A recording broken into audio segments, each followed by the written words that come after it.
This villa does not exist in normal conditions. It only reveals itself when storms hit this part of the lake.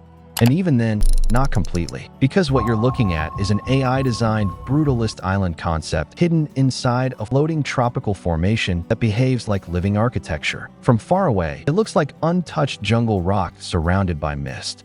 But as the camera moves closer, something impossible happens. The island doesn't break apart. It responds. Curved concrete structures slowly emerge from inside the terrain, like the land itself is opening its eyes. And that's when the realization hits. This isn't a building placed on nature. It's nature reshaped around a hidden structure. And the question becomes unavoidable. If a home can hide inside an island, what else is it capable of hiding? Bedroom 1 doesn't exist at all times.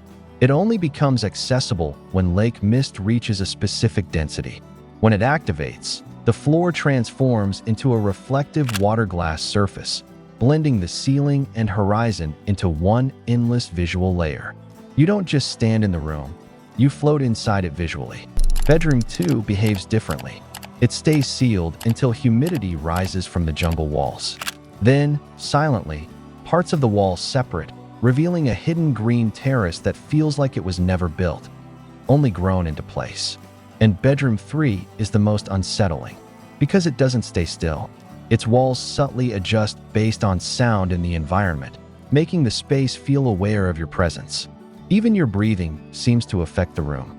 And for the first time, luxury stops feeling like comfort and starts feeling like observation.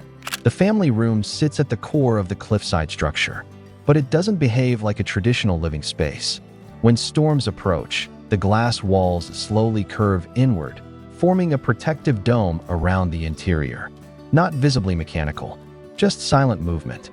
During calm weather, the structure opens again, merging with jungle terraces and open-air waterfalls. Even the fire in the center reacts subtly to wind pressure outside the villa, shifting its shape like it's breathing with the environment. And this is when the realization deepens. You are not inside a room. You are inside a system that adapts to the world in real time. And you start wondering, is it protecting you or studying you? Inside, nothing is fixed. Surfaces subtly change texture depending on light intensity.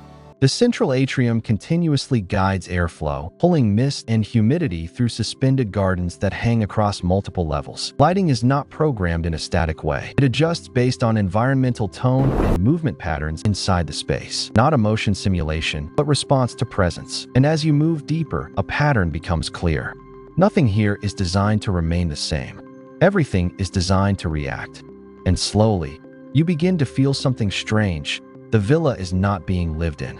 It is actively adjusting to being observed. Deep beneath the island lies a hidden garage carved into the core structure. But the most unusual detail isn't the cars. It's how they exist. Each vehicle rests in a gravity-stabilized suspension bay, never fully touching the ground, as if even weight is controlled here. A tunnel leads toward a cliffside launch zone where aircraft face directly into open sky above the waterfall edge. But there is one final system rule. Departures are not always available. They depend on external weather conditions, meaning the island decides when leaving is allowed, not the occupants. And suddenly, escape doesn't feel like freedom anymore. It feels like permission. And then everything returns to stillness. Storms fade. Mist settles. The island becomes quiet again. Almost normal. But now you know what normal really means here. This villa does not have a fixed form. It only reveals versions of itself under specific conditions. And the disturbing part is this: you have only seen one of them. Because the next storm might not show you architecture at all. It might show you something interacting with it. And the question that remains is simple.